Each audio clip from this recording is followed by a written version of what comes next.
thank everybody. Last day of Dreamforce. I'm sure everybody's eager to get home, but thank you for being here today for our session today on our new B2C developer tools that we have. But most importantly, we'll have a panel discussion with our 3 ISV partners that we have here. So Rory and Nitin and Igor, I'll let them introduce themselves when we get to that. Of course, we start with the forward-looking statement slide. Probably seen so many of these over the last few days, but remind you to base your buying decisions on what is available from the Salesforce.com website today. So today, I'm Andrew Lawrence. I'm Product Director on the Commerce Cloud Product Management team. With me also from Commerce Cloud is Eric Lassard from Product Marketing. And then we have our 3 partners who are here today. We'll introduce them in a moment, and they'll each get a chance to tell you about their companies and what they're doing on top of the Commerce Cloud platform.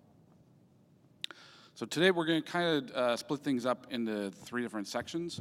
We're going to talk a little bit at the beginning about what developer tools are available today that you can now use and build on top of the Commerce platform.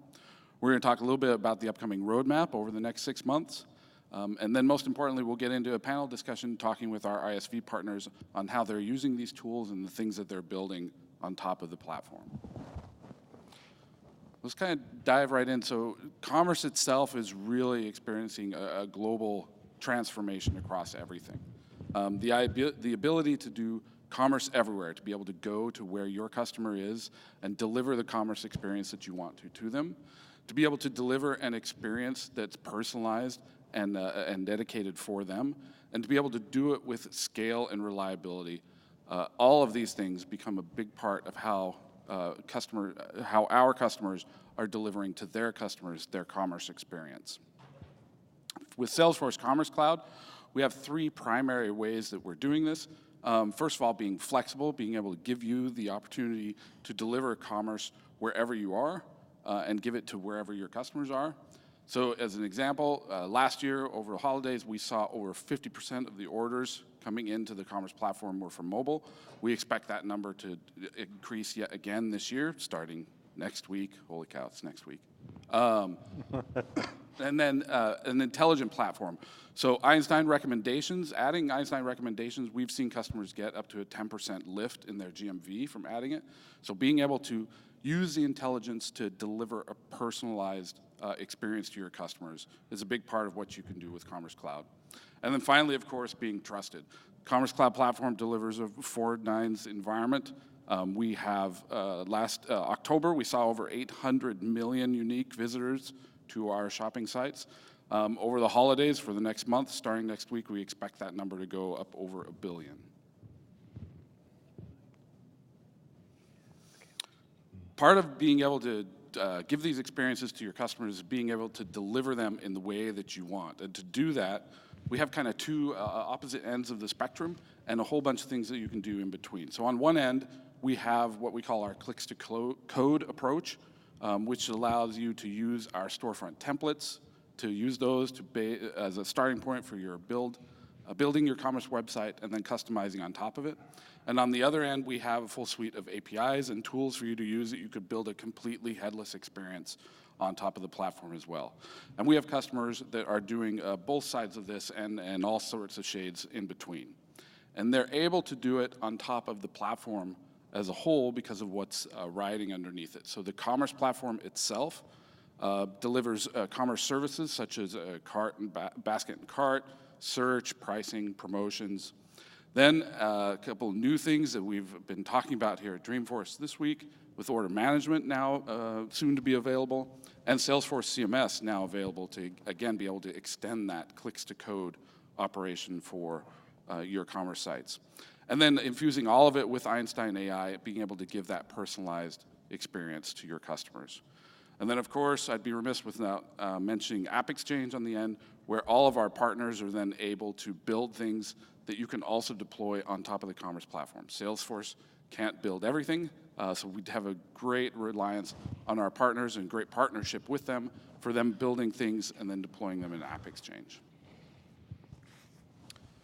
We have a full suite of developer tools that you're able to use to do a number of these things, from our APIs and tools, We have new things available to get environments up and running quickly, and we have items to be able to extend your commerce functionality outside of Commerce Cloud to be able to consume things such as leveraging Heroku and MuleSoft on top of the platform. So we're going to go through and review a few of these things today.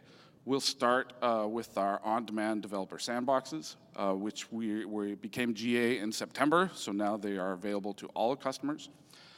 If you are a Commerce Cloud customer and familiar with current sandbox processes, it requires you contacting Salesforce, requesting a sandbox, then hoping and praying you get it within 2 days to 2 weeks. With the on-demand sandboxes, you now have a full API control over getting these sandboxes. You can create as many sandboxes as you need to. It's a usage-based model, so you're only paying for what you use. If you have a project that's coming up where you need an additional 10 sandboxes for 3 months, that's no problem. You can start up the 10 sandboxes, use them for 3 months, take them down when you're done. And that full control is there and available for you to use. Along with the sandboxes is the Commerce Cloud command line interface. This is now out and available on GitHub. This gives you command line control, first off, over the on-demand sandboxes, so you can create and start and stop them, but also over a number of other things that you can do, not just with the on-demand sandboxes, but with all the sandboxes. So things such as deploying data to an environment, deploying your code, activating code, executing jobs, checking job status. All of these things are able that you can now do from a command line. And since you can do them from a command line, it means you can start to integrate them into your CI processes and really start to build a full CI/CD deployment mechanism to get things into your environments and to do your testing. One thing that I've actually been working directly with over the last couple months, which has been great, is the new MuleSoft Accelerator for Commerce Cloud, which was announced here at Dreamforce. So this is coming at the beginning of Q1 next year. And this is, if you have MuleSoft already, this is essentially a template that you can put in place to do some of the common integrations that you see with any commerce installation. So the initial release has templates in place for you to be able to get inventory information from an ERP system and to get product information from a PIM system. So with these accelerator templates, you can use your MuleSoft installation, drop in the template, make a few changes in terms of data mapping to the sources that you're getting from, and then suddenly you can get these types of information already feeding on whatever schedule you put into the Commerce Cloud system with full logging and transparency through everything. So it kind of gives you a base for getting that implementation started, which is great. We introduced at Connections our Heroku solution kits. They're available out on the website. There you can see there are 3 of them out there right now. So first is a mobile shopping app solution kit. This gives you kind of an example of a mobile native loyalty solution that you might build and then deploy into Heroku.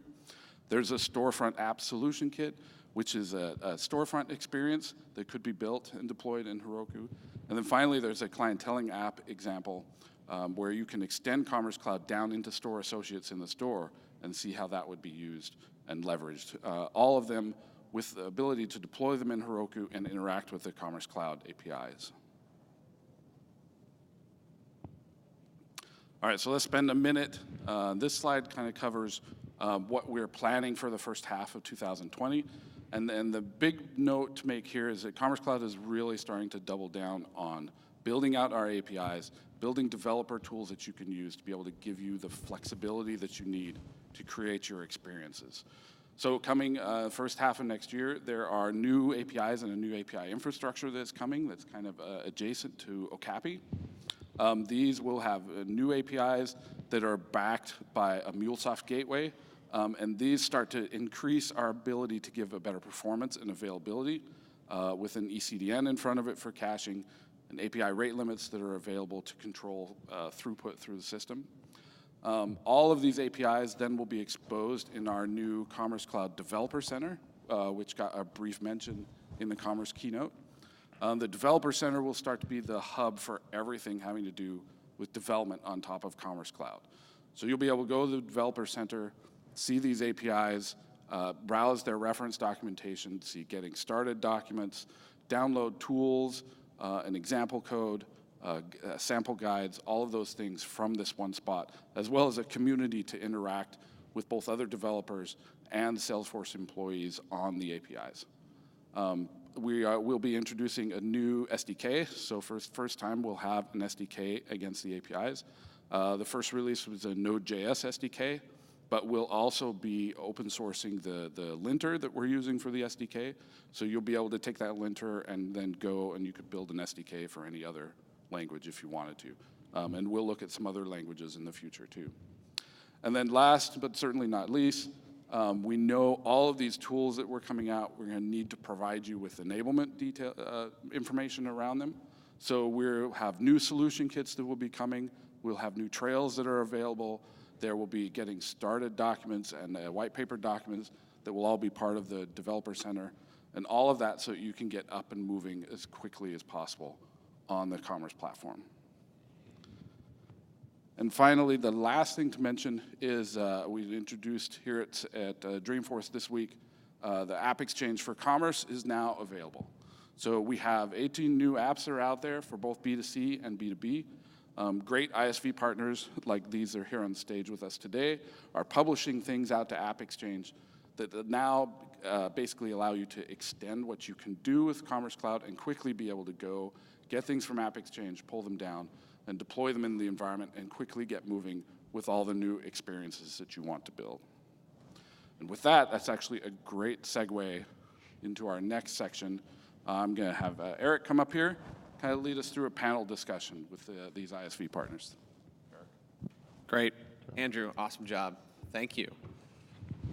And yeah, good round of applause. Thank you. So we also want to talk about the power of App Exchange on our Commerce platform, and that's what we're going to transition to in this segment. Andrew just talked about some of these great developer tools that you can take advantage of. We also have a rich ecosystem that PredictSpring, Mobify, and Amplience are a part of. So without further ado, I want to turn it over to Igor, Nitin, and Rory. And so I'm going to lead the discussion today. And so first, starting with Igor, would you mind introducing yourself and telling us a little bit more about Mobify? Sure. I'm Igor. I'm CEO of Mobify. We are a front-end platform for headless commerce. You've heard the word headless 100 times this week, so I'm not going to go into that too much. If you go headless as a brand and build amazing experiences, you have to build this head. It's actually pretty hard to do it well because there's performance challenges, scalability, security, integration between commerce and content APIs, cost management. So we kind of pack this up into a great managed product that we offer to brands that want to get amazing experiences without having to reinvent the wheel and build their own custom front-end stack. So typically brands deploy amazing progressive web apps on our platform to get great user experiences to be app-like and get business revenue boosts as well versus a kind of standard website. That's what we do. Great. Rory? Yeah, and Mobify do it quite well. We spend a lot of time working with Mobify because at Amplience, we concern ourselves with content management in a headless way. We separate the creation of content from its presentation. And that gives us the ability to push that content into any endpoint, IoT, app, mobile, it doesn't matter to us. And we avail a good Commerce APIs from Commerce Cloud and front-end technologies such as Mobify. Build the whole picture. Great. Nitin? Thank you. Yeah, so on the PredictSpring side, we are an end-to-end omni-channel platform that works very closely with Commerce Cloud as well as Sales Cloud and Service Cloud. And we have three main product offerings. Starting on the left, we have a modern POS. So we think the current point of sales infrastructure, which were primarily built as fixed point systems with very little awareness of omni-channel and also very rigid. The only thing you could do with your POS is put a logo. We think POS is going to become more modular than a monolithic app. So that's our first offering. In the middle is our mobile POS product. So it's the same product, whether it's a fixed point on a cash drawer or in the hands of an associate, more like an Apple Store kind of an experience, also has clienteling into it. And last but not the least, we also have self-checkout. So consumers, believe it or not, this is a POS device in the hands of a consumer. So it's the same technology. Consumer can just walk into the store, scan, and do a self-checkout. So that's kind of our product. Awesome. what I think is really unique about this panel is not only are you leaders of your organizations, but looking up here, you're all founders of your organizations. So really, thank you for being here and being a part of this. It's really That's where we got the gray hair from. Get in there. So not only are you longtime Commerce Cloud partners, you're also first movers into the App Exchange. And so throwing this out to all three of you, what's the value of being on the App Exchange and what excites you the most about being on the App Exchange? Sure, Rick. So I think it's just so important for vendors like us to be an App Exchange, and there's two reasons that I see. The first one is just trust, and Mark Benioff spoke about trust on Tuesday. For our customers, it's important to understand that our roadmap is aligned with Salesforce Commerce Cloud, and that is a great sign of approval that there is a process in place to make sure that we always stay in sync with API changes, with different developments on the Salesforce side, and it's kind of safe to adopt this entire ecosystem, which has been really great for Mobify for sure. And the second thing as well is it's a great marketing channel. So if you look at the iOS App Store, what a great way to get amazing apps in front of people. And I think we have the same potential in App Exchange to have amazing stories from different vendors, landing pages that make it clear what we'll do and make it easier for our shared customers to work with all of us. So I think as a marketing channel, as a way to build trust for different products working together, especially in a headless future, has been really important for us. Yeah, I'll echo that. I think that Andrew kind of mentioned at the start that this is an ecosystem that we're in, and we all need to work together. The advantage of an App Exchange is that these apps have been through the security review at Salesforce, and they're ready, and it takes that overhead or that burden off the retailer or the brand from having to go and investigate every single app that they're going to go. They know it's approved for Salesforce. We can get access to it immediately. We can get on it and get on with our lives instead of. So it's about making this frictionless and removing barriers and doing things at speed. That's the importance for me. Yeah, I mean, I think building up on what Igor and Rory said, I think we have been linked partners for at least 5 years, if not a little more. So we have been, we have seen the benefit of being part of the ecosystem, and I think App Exchange just kind of allows us to kind of take the advantage of the entire family of Salesforce products, right? So from Commerce Cloud to Service Cloud to Sales Cloud to Marketing Cloud to MuleSoft, in some ways, Salesforce is providing a very beautiful end-to-end journey, and we being as a partner are now able to provide the same level of service to our joint customers, and App Exchange kind of just gives us that global visibility. So that's the biggest advantage we have seen. Fantastic, fantastic. Now, getting into some of these developer tools that Andrew just mentioned, your three organizations are really uniquely positioned, right? When we look at the commerce platform here, Mobify and PredictSpring on the front end, Amplience is that content hub across all the different experiences. How have you been able to use our developer tools to help move faster? And speed is something you guys each talk about within your organizations. And we at Commerce Cloud are building a rich developer ecosystem and developer tools to help developers go faster. And your organizations obviously help accelerate that as well. So maybe talk a little bit more about the platform tools that you are using and how and what that importance of speed and moving faster is. Nitin, do you mind if we start with you? Yeah, we can start with us. So, we have been part of the Salesforce Commerce Cloud ecosystem for a long time, and one thing which we have noticed, which have been really beneficial to us, is this API-first approach. So, like in the early days, you could do certain things with OCopies, but not everything. You had to write custom pipelines or cartridge. Over a period of time, what we realized that you could actually do pretty much everything through OCopies, which is really a much nicer way for us, so that we don't need to deploy a custom code. So in some ways, the cartridge just became thinner and thinner and thinner because we still had to write a connector on PredictSpring side, but we didn't have to deploy any custom code per installation. Like we could just create that standardized template. So that has benefited us a lot. That has also benefited common customers. Like our go live with Commerce Cloud is 6 weeks. With some other platforms, we have heard, this is outside PredictSpring, these POS deployments can easily take a year. So when you shrink something from 1 year to 6 weeks, it just changes the perception of what's possible, and you can do it in a way which is modular. So somebody can go live with a clienteling solution or someone else can start with endless aisle, or somebody else might say, well, I want to replace the entire POS. Can we get you in and start this implementation? And I think this time to market is not only important for first-time go live, but it's equally important for iteration, because we live in a world where it's not the waterfall 18-month cycle. Your requirements are going to change, and you don't want to kind of give an answer to a customer for every change. It's going to take 3 months. It should take 2 weeks. It should be more agile and iterative, and that's only possible when you have a modular and an API-first platform like Salesforce. Yeah, in violent agreement with Nitin here, Okapi has kind of changed the game for us. Heretofore, we used to have to spend a lot of time with third-party systems integrators, building cartridges, things of that nature, which obviously have a shelf life and are changed and need maintenance. Access to APIs is the key point for us, and it's what gives the developers the confidence to go and test things and try things and build that. So in our case, we extend our platform into your open commerce APIs, bring back things like product details, pricing, promotions, and surface that into the journey. So that's the benefit from our side.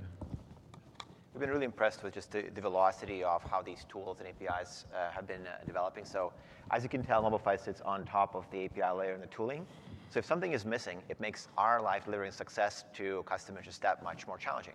And over the last year, we've seen, for example, easier way for developers to create sandboxes. That's really important to test API compatibility, test performance. We have seen now GraphQL SDKs being announced for next year. Just a very cool new generation way of consuming APIs for commerce. We heard yesterday that the APIs for I think Get product are about to get 5 times faster with MuleSoft. So again, a key performance issue that we've seen is hopefully going to go away. So it's vitally important for us to continue to see those tools get better and better, because we can do so much more for our customers if we can focus on innovation on our layer and not kind of working around limitations that may exist underneath. That's great.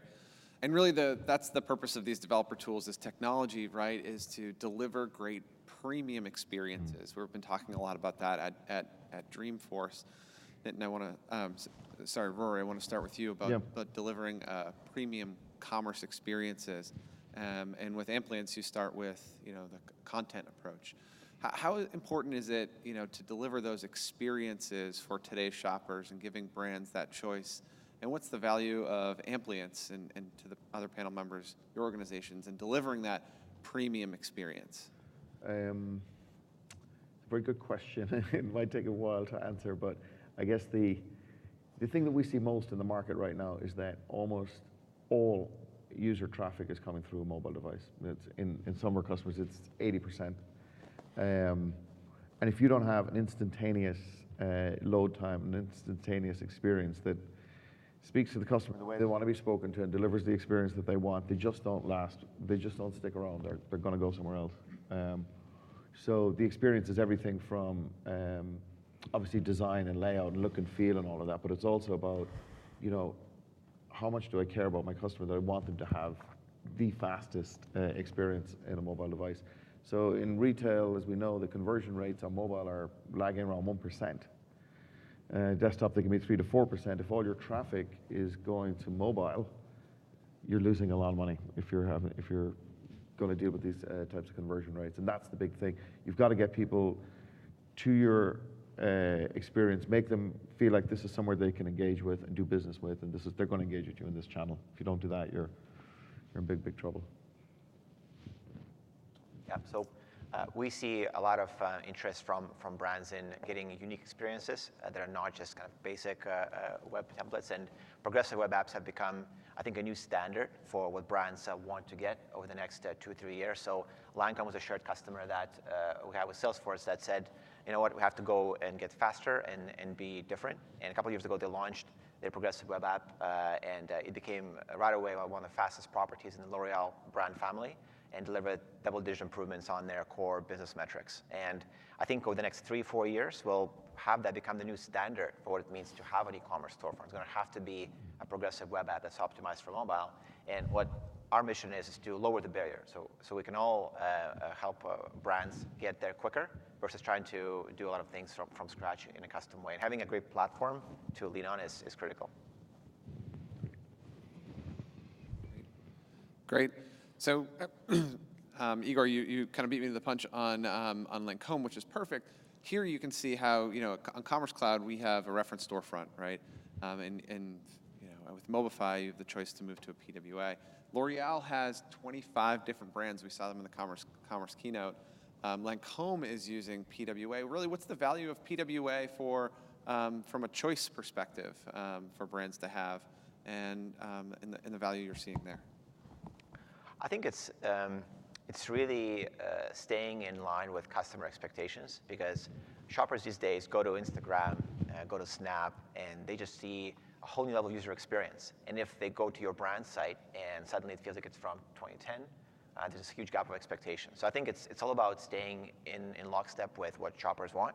And if you do that, you get rewarded with great business results. So I think it's just being modern is what Lancome was looking for, and it definitely succeeded with that. Great. Knitting, modern. You guys use that word a lot. And we've been talking a lot about digital commerce, but tell us more about that importance of the in-store experience. And I know that SMCP is a joint customer. You're in over 250 of their stores, and wearing one of their jackets as well, which looks good. Maybe tell us a little bit more about about your success there. Yeah, SMCP is a French fashion brand. They own 3 brands: Sandro, Moj, Claudie. I'm wearing a Sandro jacket that I bought in the New York store. And thank you. This is a very practical use case. So, when we think about, we use the word omnichannel like for 20 years, so the word feels a little jaded in some ways, but in other ways, it has taken a long time for industry to truly deliver to that vision of what an omnichannel is, which as a shopper, I don't think about mobile or home or store as different channels. I just think about it as a journey. And the practical use case we saw with Sandro and Moj, or the SMCP group, was they don't carry every single SKU and color and size in their stores, right? One of the shifts we are seeing in retail, we are going to go away from these massive 300,000 square feet, 3-story departmental stores to more like a 1,500 square feet brand-owned store, right? That means you won't carry, by design, you won't be able to carry every single SKU. While I'm not still a believer in a bonobos model where you have no inventory, right? I still like the spontaneity when you go to a store. You can buy something, you can touch and feel. So these stores are carrying maybe 20% of their top-selling in-style, in-season items. But like in case of Sandro, they don't carry men's catalog in US at all. So I went to their store. They're using PredictSpring Endless Aisle app, which is well plugged into Commerce Cloud. And the associate, she was able to show me the entire inventory. And it was on this amazing iPad-based experience. And I was like, yeah, that jacket looks good. We just did an Apple Pay, made a purchase, and the order went to Commerce Cloud, and it got fulfilled. In less than 48 hours, I had the jacket at home. So that experience is magical, and you leave with a good taste. And that's where we are seeing, it's less about stores versus online. It's about, can you build a modern store which has 3 properties, literally only 3 things to focus on. Is it mobile first on day one? Every worker, every associate, every employee, every team member is also a consumer. Just like consumers are spending 80% of the time on this, guess what your employees are spending? They're also spending 80%. So you need to build all your experiences which are mobile first. So that's the first thing. Second thing is it has to be omnichannel on day one. Most POSs don't have any awareness of online. They were just built they were like fancy calculators. They didn't even have a search engine. If you're looking at an item, you look like at a spreadsheet. And then the last thing is it has to be highly customizable. It cannot be that rigid. And that's what we are delivering, and we're just lucky to have a partner like Salesforce who has a similar values and thinking in how to build platforms. And that's what this deployment with SMCP is. That's amazing. And the top layer, the stat is, shoppers are engaging with brands across 8 different consumer touch points, right? You're providing that level of choice, flexibility to be there in that moment. Rory, to you, right? We put Amplience at the bottom here. But it's interesting because Amplience is all about content and serving up to all those different heads and different experiences. on the back end, right, we see that brands have dozens of different data sources, dozens of different different vendors.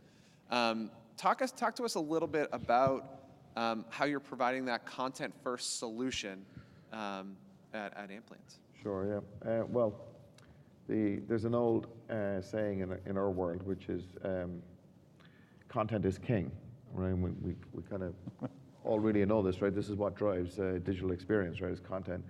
But one of our customers told us, but that's true, but context sits beside it on the throne. And to have context about where your customer is, you need obviously content to deliver to them, but it's no good if it's not the content that they want, right? So what we spend a lot of time at is I guess integrating with other platforms that can, like Einstein, for example, that can tell us who is it that's coming on this particular visit, and what must I serve them to make them happy. So I can do that by segmentation, or use a customer data platform, or customer insights. So it's the combination of content with data, with customer data, that really makes this personalization journey possible. Without it, it's some glorified segmentation. Great. That's really valuable insight. I don't want to monopolize our panel here. If you have a question, we can definitely take some questions from the audience. If you want to ask Andrew from a product perspective, or our ISV partners, any questions? What's the journey been? If you don't mind just moving up to the mic, just so we can catch it. Thank you. What's the journey been with App Exchange, moving to App Exchange? Like, how did it take? How much time, and what was the process? I think the first ones that have been new gotchas and experiences. So, Do you mind introducing yourself, name and company? Sorry. my name is Manju Basur. I'm from Brilio. And I'm just going to repeat that for the microphone. So talk to us a little bit about the journey of moving to App Exchange. I can start. So it took us probably 2 months, and the biggest part was the security review piece, where I think it was one of the first times Salesforce team was doing it, so we had to go back and forth to make sure it's all done right. Yeah, after that was done, and our company did an ethics questionnaire and survey, which definitely took some shepherding to complete quickly. We were in App Exchange. So I think 2 months is probably a good estimate, and it may go down, right? Because I think more and more of it is going to be automated based on what we've heard. So staying in App Exchange and getting on it, I think it's going to get faster. That's similar to what you guys have seen? Yeah, Similar. Yeah, same. A few bumps at the start, but we're used to being link partner, link exchange partner, so nothing from left field really. Great. So we're coming up on 2020, and another holiday season only a few weeks away, or a week away. Next week. Each of you are thought leaders in this industry.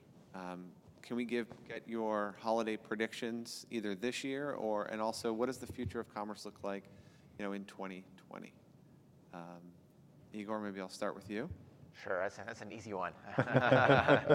Yeah, I think we'll continue to see the share of mobile traffic go up. It's becoming kind of the default way to shop, and you guys have spoken about that. So I think it's really important to make sure that the experience you deliver and the performance you deliver is at a very high standard. Not just that we shop on mobile, but it's really amazing, and WAs can really help you get there. And I just think the interplay between e-commerce and in-store is going to get more interesting. I agree with you, Nitin, that it's a big opportunity. It's untapped, using e-commerce and mobile in-store to connect to the journey there. I think we've barely seen the beginning of innovation there, and I'm super excited to see how it's going to converge. Yeah.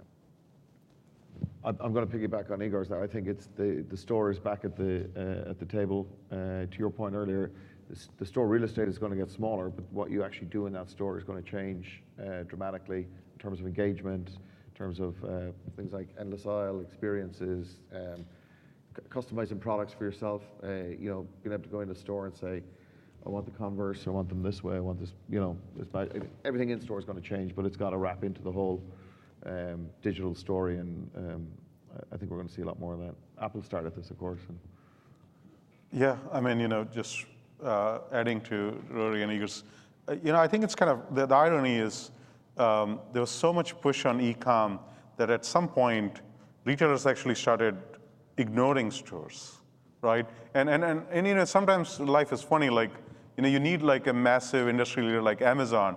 So like the moment Amazon says, oh, we're going to open stores, everybody's like, wait a second.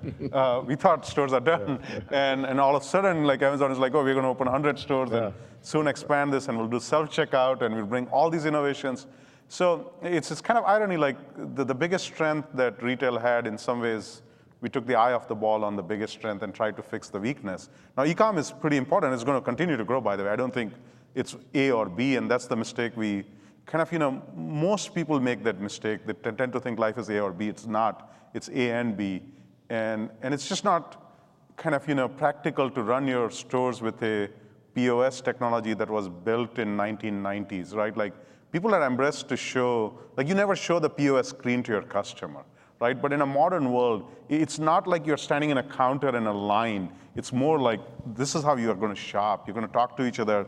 There's going to be a tablet or an iPhone. So your POS has to be much more modern, and there's no such thing as training. My guidance, when we think about design, we think the POS app should be as easy to use as Instagram. There's no manual. There's just no training. You launch the POS app, and intuitively you figure it out how to use it. And you are not ashamed in showing that app to the customer because they're going to browse your catalog on this. So that's kind of my thing. 2020 is the year of modern POS. Okay, thank you. I want to say thank you. Thank you for your time. The audience, thank you for your attention. Really enjoyed getting a perspective from our ISV panel and from Andrew around our new developer innovation. So thank you very much for attending Dreamforce and this session. We'll be up here at the front to take any other questions, and we hope you enjoy the rest of your day. Thank you. Thank you. Thank you. Thanks, folks.